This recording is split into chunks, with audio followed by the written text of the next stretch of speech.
Tallinn, Estonia. Russian opposition figures behind bars, penal colonies or exile abroad say they will continue to fight against President Vladimir Putin as he seeks another term office March elections. Although believe Putin will be declared the winner no matter how voters vote, they say hope to undermine Putin's widespread popular support, turn public opinion against his devastating war against Ukraine, and make clear to those who oppose it, no one but us will step into this fight for the hearts and minds of our citizens. That's why we need to do this and win, jailed Russian opposition leader Alexei Navalny said in an online statement streamed from behind bars. Putin, 71, announced Friday that he will run for president again to add another 6 years to his two-dozen rule. He may even run again in 2030. The vote is planned to be held on March 15-17 and victory is almost certain. The vast majority of opposition figures were either imprisoned or fled the country. Nearly all independent news sources have been blocked and any criticism has been silenced by a series of repressive laws passed over the last decade.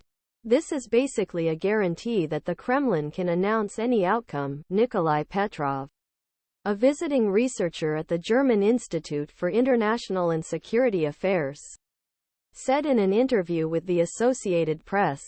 Some activists agree that there is no point in trying to influence the election outcome. They say they will use the election campaign to make their views on Putin and his government known, at a time when Russians will be more politically active than usual. According to Navalny's chief strategist and chief of staff, Leonid Volkov, who left Russia a few years ago, said, "Our task is ensure that issues that we could bring to and bring public agenda in January, February and March remain on of Russians even after elections." To this end, Volkov and his team launched a project called Navalny's Campaign Machine.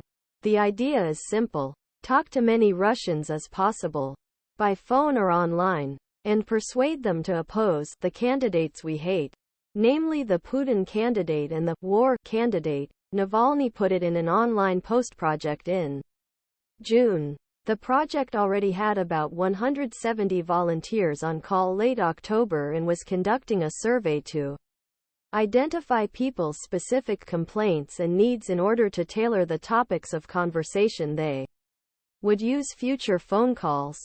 Volkov said that out thousands of searches already made, only a handful people said they were completely satisfied with what was happening in Russia and beyond. Others had at least one complaint.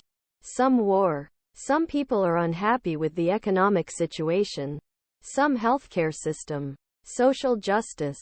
Many things. Volkov said there were questions that authorities cannot answer and that by raising them with Russians, team hoped to cause political problems for Kremlin. He added that failure of the authorities to solve these problems